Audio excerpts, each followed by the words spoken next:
Yeah, welcome to the podcast. Hi, thanks for having me. Yeah, absolutely. So, we were just talking before this. We were at the Christmas tree lighting earlier this weekend. You guys crushed it with that event. Thank you. And you do a lot of events at Sagamore. A whole lot. Yes. So, yeah, I guess to kick things off, what's your background? What's your title? What does your role include? And, give us the full story. Totally. So I am the hospitality and events manager here at the distillery. I actually started here right before we opened up as a tour guide. So started kind of in that realm of things and worked as a tour guide for about a year until moving into being a lead, which kind of helps manage the floor here, and then moved into being the floor manager, event coordinator, and now I'm here. So have worn multiple different hats here at the distillery, but I think that has really helped me understand how our business functions on multiple different levels, and also helps me relate with the team too, to understand how to learn the tour, cocktail classes, what events people like. So I'm very proud of everything that I've kind of been able to accomplish, and I look forward to kind of using all of that in the future too. Mm-hmm. So you were a tour guide, and then you've literally just worked your way fully up the ladder, and Correct. now you're managing all the events and tours and the team team. Yeah. Man, that's awesome. So if you were to look at, this is a business podcast, so we try to talk about, what makes a successful distillery.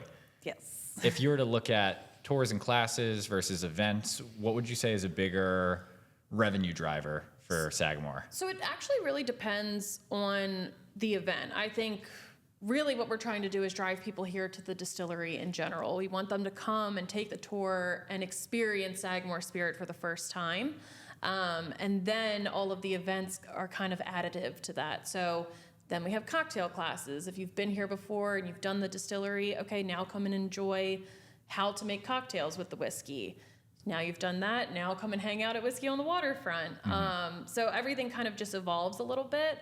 Some of our larger campus events like Whiskey on the Waterfront are definitely a huge revenue driver for us, because people are hanging out all day. They're hanging out at the bar, getting drinks, and then they're leaving and saying, oh, well, what can I take home with me too? So that's checking in on the visitor center, grabbing a bottle, maybe a shirt, whatever it may be. So it does depend, but I think first and foremost, we really want people to come and experience the distillery on a tour. Mm-hmm. Yeah. Got it. So the tours and classes are kind of like that evergreen offer that you're always pushing, and then it's like you're acquiring new customers through that strategy and then getting them to come back for events. Totally. And we actually have had a lot of people this year, especially when we talk to them at Whiskey on the Waterfront, and they've never been here at all before. So that's really interesting too, because it's like, hey, well, we actually have this whole portfolio of things that you could come and attend. So I think with Baltimore Peninsula opening up too, we see a lot of our neighbors that have moved in across the street, and they're just looking for something fun to do on a Saturday. Mm-hmm. So that's when they start coming over, hanging out with us, and people set up camp. They're ready to hang out all day long. Yeah, I'm sure. I mean, you guys are. It's been really cool to see the evolution of Baltimore Peninsula, because For sure. we were again talking right before this podcast. I used to live half a mile away from here for about 4 years, and for years there was nothing here except the distillery. Correct. And now this whole area is getting built up, and I mean that's got to be awesome for you guys. It's so awesome. When we first opened, we were literally the only thing over here for quite some time too. So it took a while to understand that we were really a destination for people to come and get to. Mm-hmm. But now that things have started to build up, it's really exciting. Every day feels a little different. For about a year or two, it felt like we were on a movie set kind of, because everything was here, but nothing necessarily was open. Mm-hmm. And now that people have moved in and restaurants and shops are starting to open up, there's actually just people in the neighborhood all of the time. So we're starting to recognize repeat customers and just people walking their dogs every day. And it's nice to have a community around us too. Yeah, that's so cool. This is going to be such a cool part of Baltimore. And very excited. I think over the last 7.5 years, this has grown more than I could imagine, but I realize that it's not even close to being done, which is... It's just the beginning. Also really crazy. Yeah. Well, so, you have this kind of local community now right around the distillery, which is awesome. Like you have like high-rise apartments Yep. next to you, which I'm sure is Insane. that's just amazing. What does the marketing look like for all of this? Because we were saying like there's a lot that needs to be done. You guys do print, you do digital, and you also are a national.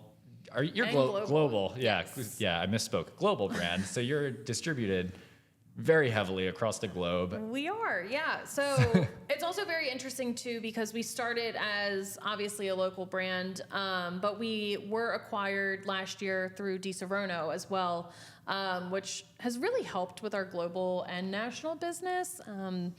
They know that market and how to work that. So yes, there's this huge piece outside of just these four walls and then just Maryland in general, which I think is a delicate balance too, because if you're from Maryland, you know that we bleed hard for Maryland. Yeah. So people love kind of that local community, but it's also trying to realize that it's not just right here, it's everywhere else as well. So from a marketing standpoint, it's everything. I think we've realized over the last couple of years that it can't just be one thing, it needs to be multiple. So whether that's social media, whether it's ads, whether it's print ads too, kind of tag teaming into all of it is really necessary. And understanding that people that are local want to come here, but also people that are traveling into BWI also want to understand what's here in Baltimore. So trying out all of the avenues is very necessary. Yeah. Like you were saying, you have print brochures that you do for people coming, like staying at hotels, and it's like, hey, Which this is the thing to do. It's so interesting because you think that that's not really the way anymore, but it is. And people that are traveling kind of want something tangible that they can take with them. So we work with a local vendor for that. We work with you guys too to kind of help with all of the local ads and things. So it's a lot, and it's also us understanding that our platforms are not just for the distillery itself too, but it's also for the brand as a whole. Yeah. So. Yeah. Well, on that note of brand, I think that's one of the things with us working with you, that's made it really easy because, and obviously like you guys are one of the best distilleries in the world. Like this facility is insane. But I think part of the reason that your ads perform very well and you get tours and classes is just because the brand is so strong. So it's much easier for people like us to come in and just set up ads and then they just kind of work right away when there's a really strong brand in place to begin with. I will say, even being here before us opening to the public, brand has always been really important to us, and understanding who we are and where we come from and what we're trying to do. And that ultimately is to inspire a global passion for Maryland rye whiskey. So that's kind of where it started. How do we do that moving forward has always been in the back of all of our minds. So keeping that in play has been really easy, actually, to help us understand this is who we are and this is what we want to be going forward too. Yeah. So, looking at Maryland rye whiskey and inspiring a passion for that, what's different about it? Yeah. So a lot of people ask this, and this is why we definitely want them to come and take the tour, is because I think everybody's super familiar with bourbon.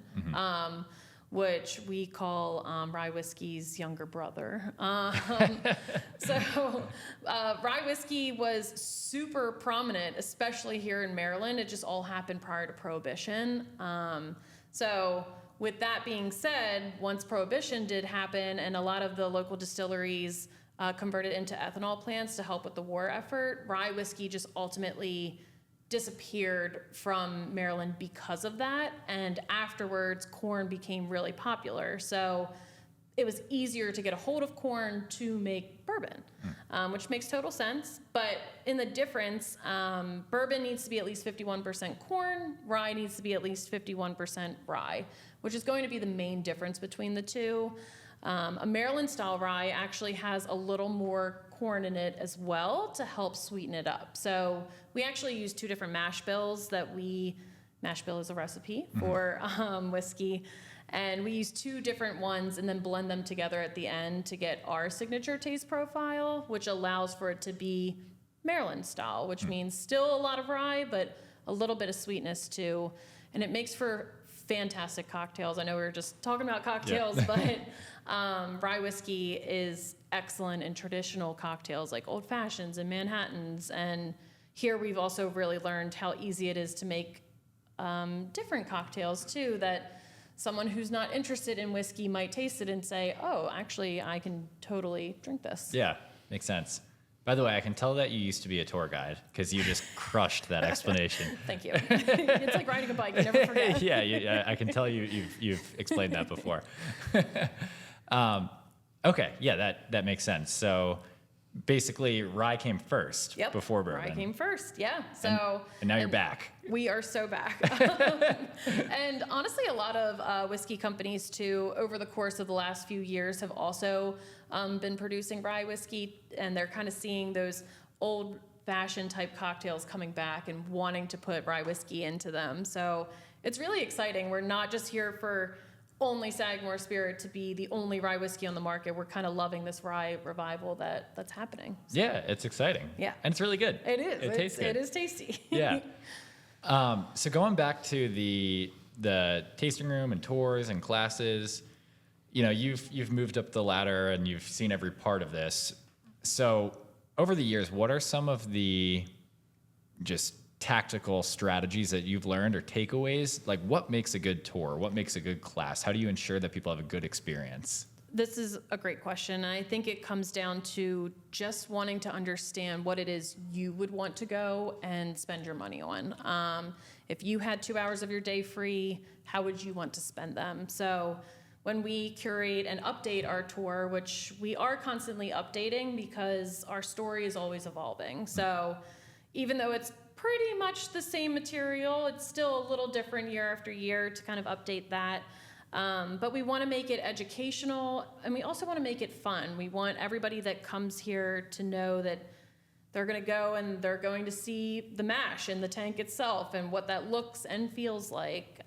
They're going to be able to ask questions. And the hope is that by the time they're done their tour, they come into the tasting room here and the other 20 people on tour with them kind of feel like a friend afterwards. We want to keep it casual enough that people want to interact with one another. They want to discuss what they're tasting.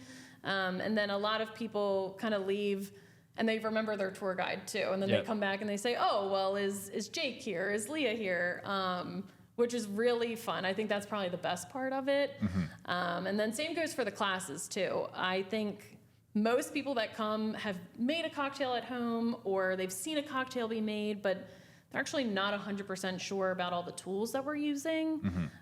Myself included, when we even started doing this, it was kind of like, oh, that's actually what you should be using instead of this. So just a nice little takeaway for them to come and experience, and then hopefully they then take that home with them and share with their friends. Yeah, makes sense. So it's just putting yourself in the mind of the customer. Yep. And crafting the experience around that. Just wanting to know like what it is. I think we do try to sit around with one another and say, hey, like, you know, what did you do this weekend? Did you have fun doing this? What made it different? And then putting that into our experiences. And that definitely goes for tours and classes. And then I think when it comes to some of our larger events, it is going back to basics when it comes to whiskey on the waterfront. It actually is fairly minimal. You know, we provide great local music vendors, and we also have really fantastic food and beverage vendors that we utilize. And people just come and they just want to hang out with us. Yeah. They want to enjoy the drinks, enjoy the sunshine, and obviously the waterfront view. But that alone always does actually seem to be enough to get people here and wanting to come back. And then enjoying everything else after that too, right? So it's the drink that they had at 1909, wanting to come back on a Friday. The visitor center, wanting to come back and see what we have for spring and summer versus winter apparel. So everything kind of works with one another. Yeah. Well, one of the things that I think is interesting about you guys, and I think this, I don't think one of these is necessarily right or wrong, but just something I noticed about you guys.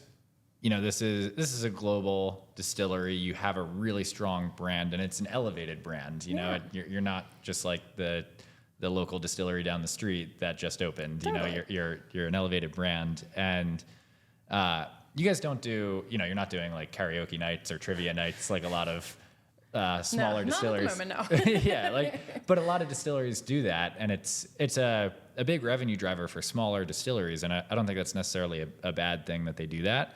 But I think there's a takeaway from, you know, if you're a distillery who's looking to elevate their brand, I would take a play out of your playbook where you guys just do these like really awesome events, you know, not on a weekly basis, but you know, like once a month or so.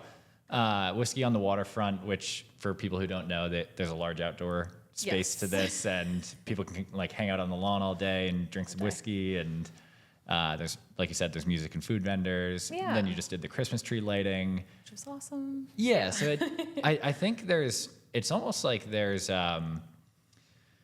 this like fear of missing out effect that you create, because they're different. There's like a monthly event, but they're different events each month. Totally. And yeah. it's not just like the weekly trivia or the weekly karaoke. And that is true. Yeah. I think for us, it's really understanding our fan base and what people want and matching it with the whiskey as well. Understanding that if we are going to have an event, what does that have to do with whiskey, and how are we making sure that a customer is coming here and leaving with some type of education on the product itself is definitely hopeful, right? Yeah. So that's what we try to keep in mind the most when we are creating something that's like a ticketed event, is how does this tie in with what it is we're trying to do in general. And then with our larger events, such as Whiskey on the Waterfront, we always want to make sure that whiskey is a staple. I think with our tree lighting, making a tree out of barrels is definitely amazing. We have been wanting to do that for quite some time. This is the second year that we've had it, and it's so cool. It's so cool. It's so cool. It's so unique to come out and see, and it just kind of sets us apart from a normal tree lighting at that point. Yeah. And then people get to come and enjoy, and we try to make sure that we have things here for our guests that they'll want to take home with them. So whether that's having a lady here to do custom hand engravings on the bottles and things like that, just a little something to elevate the process and allow for our guests to leave with something memorable. Yeah, makes sense. Yeah, I think that's just such a fascinating takeaway, that basically everything that you do ties into the mission. Yes. It's all centered around whiskey. And I think the difference, because I speak with a lot of large and small distillery owners, and again, you know, there's not good or bad one way or the other, Totally. but this has a lot to do with just the resources that some of these smaller distilleries have. Like, there's just not quite as many, and the events that they tend to put on are, basically just like cash grabs. It's like, hey, we're gonna do like a bike night or something like that, totally. or like a karaoke night. I think that all of that is so awesome too, right? And I think it definitely matches maybe like their guests and who's coming in and where they're located as well. So I think that's super great. And for us, a lot of times it does become easy to think like, oh, like maybe we should do something like that. But keeping our mission in mind is what really helps our team understand that there's got to be something to it, right? Yeah. That's going to tie back to the whiskey. And we have a group called the Whiskey Thieves. So that's kind of like our brand ambassador program. And we choose to keep them in mind pretty much all the time too, to understand what it is that they want. And then we also do events specifically for them, which are really fun because you definitely know their name. You remember the last time you saw them. Yeah. And they a lot of times will pull up pictures of different events that they had too. So it just makes you realize like what you're doing is really good and for their community. Yeah, that's awesome. Yeah. That's awesome. So, looking at bringing people to events and, again, tours and classes, I guess just the general question is, once you get people in the door, you mentioned that you always have things you try to like Bring them bring them back and bring them to the gift shop and do custom engravings and things like that. So are there any specific strategies that you have to increase the average receipt value once somebody when somebody's in here, how do you make the most money possible from them? That's a great question. And we're always evolving and trying to figure out kind of how to do so. But it definitely helps, if we are on a distillery tour, how are we bringing that full circle? So it's like, what are they tasting at the end of the distillery tour that's really important? We normally do at least 4 samples of whiskey and then a sample of a canned cocktail. And we try to change out what the whiskey is on at least one of those samples as soon as a new release comes. So if we have a new release, right now it's our port finish, which is just incredible. Putting that into the tasting room really does help guests not only understand what that product is, but the value of that product. And then they want to go out and say, hey, I was going to grab small batch, but now I'm going to grab small batch and port. Yep. And then our visitor center, we normally try to run a lot of different deals if we can, buy 2 bottles, get this, or whatever it may be, to encourage more shopping for sure. But we also are always trying to kind of evolve what we have in the visitor center and work with a lot of local vendors too. I think in our visitor center, that's when we can see that Maryland pride really shine through. And as people understand, like, oh, this business is right down the street, they're super into it. They're adding that on to their purchase. So yeah, I know I've done 2 or 3 tours here at this point over the years, and it's hard to not walk out with a bottle after the tasting. It's just like, okay, this was so good. And that's what's so fun about the tour too, is that after you taste it, you're like, oh, okay, well, this is my favorite. This is the one I want to bring home. And even if you don't do the tour, us having our cocktail bar now is really helpful and fun because it allows for guests to come in and maybe they've already taken a tour or they just don't have an hour. They can head into the cocktail bar. They can get a flight, they can get a cocktail. Regardless, it still allows them to taste. Yeah. And then kind of leaves them going, oh, I might want to take this one with me. Yeah. And I think one of the things that you guys do really well is, again, it's just such an elevated experience. And even just looking at the gift shop, the merch that you guys have is like really, really good merch. I mean, I'm wearing it right now. Yeah, It's, same. it's like really high quality, like really good. It is. And so I think my big takeaway so far for, any like distilleries or breweries or wineries who are listening to this is, if you want to grow, you have to operate like a bigger brand than you are. And and I think that really helps too, right? It allows for you to say, oh, well, maybe somebody will want this elevated polo or quarter zip or whatever it may be. We've actually taken a trip to the Bourbon Trail previously, and it's fun to see other distilleries, gift shops too, and how they function and kind of what their brand is and what they have that reflects it is really fun too. So I love our gift shop and everything that we have, and I think what's most fun is we always try to have a piece or two that has to do with something local that's happening. Like right now we have a great shirt that has a Ravens bird on it with a glass of whiskey, and it's like, okay, people from around here are gonna love that. Do you find that some of that custom merch or local themed merch sells better? Kind of. It depends on the season too, right? So when the Orioles are in town, we have something that kind of looks very similar. And then at that point in time, that's very busy. So it depends on the time of when we release it as to whether or not people are going to love it. And we do try to change our designs, if not quarterly, at least annually. So it's fun when we have something new. And as somebody that's been here so long, I'm like, oh, yeah, something new. It's something fresh. Yeah. So here's a question. And the reason I'm asking this is because you guys just have a much larger gift shop than most distilleries. And so that probably means you have more data on what works and what doesn't. Yeah. So what, out of everything that you sell in the gift shop, outside of the bottles, outside of alcohol, what piece of merch sells the best? Our candles. Actually, candles, our really? candles, yes. Okay. We actually work with a local team, Whiskey Bottom Candles, and they use our bottles. So they laser off the top of the bottle, and it's kind of the bottom half of it, and then all of our scents we work with them to create that have something to do to tie back to whiskey, which is really fun. Like one of them smells like our apple cider cocktail.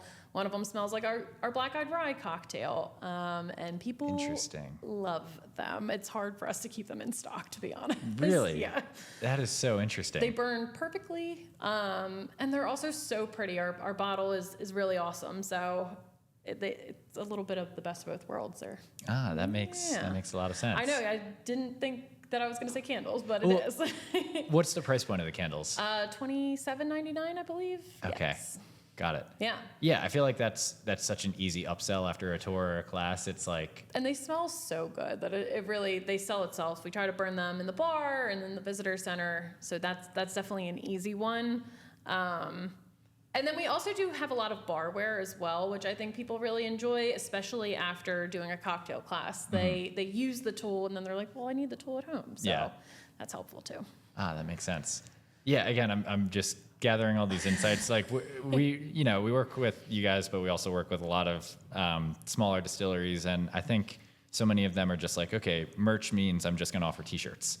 Yeah. And it's like, you can be creative. Like, yeah, that's totally not the case. Obviously, we have a ton of wearable merch, and that's fantastic. But there's a lot of other little things in the gift shop that people leave home with, whether it's an ornament or a sticker. But also cocktail books are really popular too. And then we have whiskey cherries, which of course are fantastic. So things that are edible, like our whiskey truffles too. Yep. Always really great. It's actually really fun to think outside of the box with what we can carry. And again, making sure that it ties back to whiskey and what we're trying to do. Yeah, makes sense. Have you experimented with any kind of offers around that? Like, hey, free candle when you book a tour, or free... We actually haven't when it comes to booking a tour necessarily, but sometimes we will run a sale promo surrounded by what you purchase in store.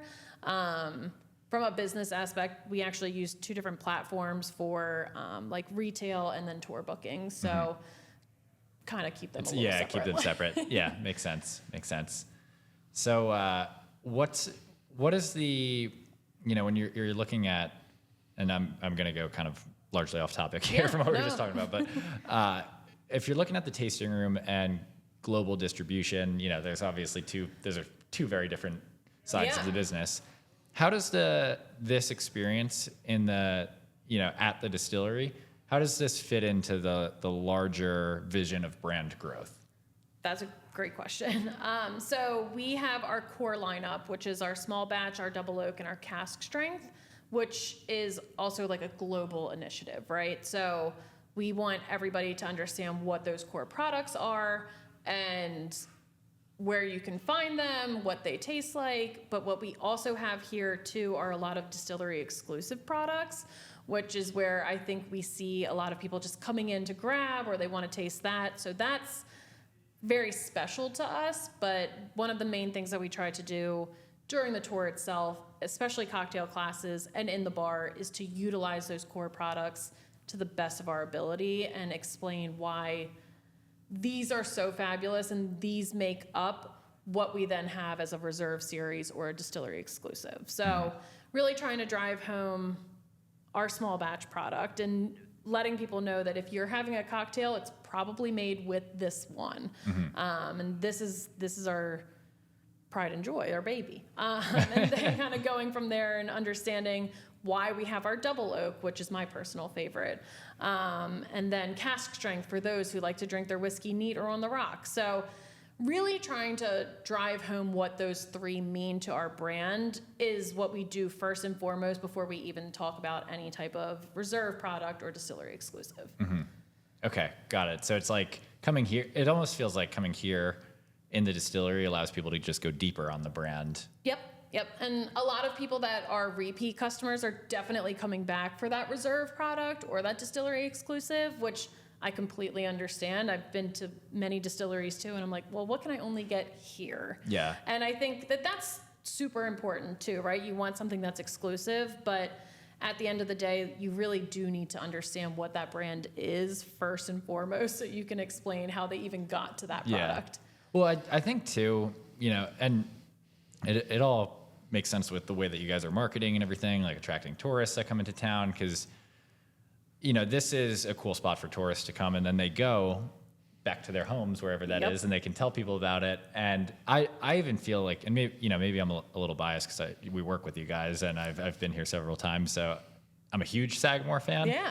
But I feel like when I host a party or something and like I'm making cocktails for everybody, I always have a Sagamore bottle that we're making, old fashions with. And since I've been to the tasting room so many times, I almost get like excited to tell people about it. And it's like, I feel like I'm like showing off. I'm like, oh yeah, I have Sagamore. That's amazing. And I feel like that's what the tasting room experience does, is it's like, it gives me an opportunity to be like, oh, I've been to this tasting room. I'm going to give you guys really good whiskey. Like, this is awesome. Yep. And I think we see that a lot too with our whiskey thieves. We have so many that come in constantly that we know them by name. They're hanging out at the bar. They're talking to other customers too. It's like, do you want to be on the payroll? Yeah. But which is so awesome that they do that, because it's just genuine at that point, that they just enjoy talking about it. Yeah. Which makes us feel like we've done our job right. Yeah. Sure. Yeah. It's almost like if you can make them feel like they have friends at Sagamore. Yeah. Then it's. Yeah, and I think that's kind of what it is. I think as we have a lot of events and people continue to come to them, I'm so excited to see a friendly face that has been here a few times, and it makes me want to like check in on their family and how they're doing, which is so funny that all started over a glass of whiskey at that point. Yeah. So. And I think you guys do a really good job of that too. Like even Gage and I were saying when we were at the tree lighting the other night, like, you guys were slammed. You were so busy, and Gage and I were just walking around drinking our eggnog, and everyone from the team came over to us and they're like, "Hey, what's up, guys?" And we were like, "No, like do your thing. Like I know you're slammed right now." But it's like, yeah, you do a good job of just kind of taking that extra step, going that extra mile, and making people feel welcomed. For sure. I think I'm so proud of our hospitality team. I think they do such a fantastic job of just kind of remembering core values of what we are doing here. And they're so friendly with one another that they then kind of put that on to their guests as well. And you can see what they've created when they come out of the tasting room. It only took an hour for them to get to that point, and suddenly everybody's kind of like just a friend. Yeah. Which is really fun, and it allows for a great work environment too. Yeah, absolutely. Well, I guess, last question for you.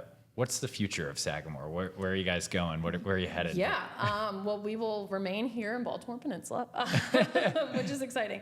But I think we're really just trying to evolve with what's around us. From a local standpoint, really trying to capitalize on what we have here, which is a waterfront distillery, which is amazing, and how we can kind of bring people here all the time, whether they're here for the first time or the 21st time. And also how we can evolve our tour experience too. At this point, if you've been here on a tour, you've maybe been on a couple of them. So how can we provide you with a tour that's a little more elevated, maybe has a little more history to it, an experience with one of our distillers, things like that is what we're kind of working on here. And then from kind of a national and global perspective, just really ensuring that these bottles are in everybody's hands, no matter what state they live in or country, is really exciting too. And kind of just continuing to share what that passion is for Maryland style rye whiskey will always be top tier. Awesome. Yeah. Yeah, I mean, one last note on that. Yeah.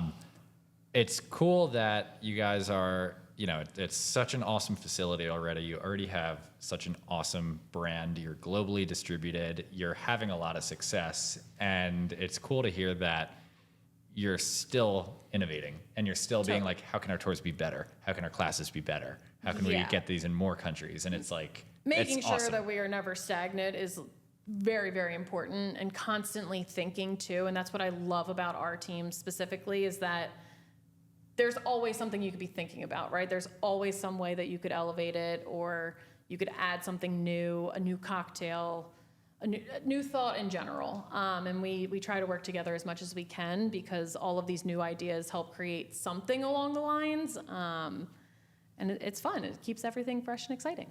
Awesome. Well, I'm sure you have a million meetings to get to today, so I won't hold you too long. But yeah, thanks so much for coming on. Thank this is you awesome. for having me. This is great. So cool. And Well, I guess we don't have whiskey, but we'll cheers some Oh, water. Well, cheers. Cheers to Cheers. that. Thank you.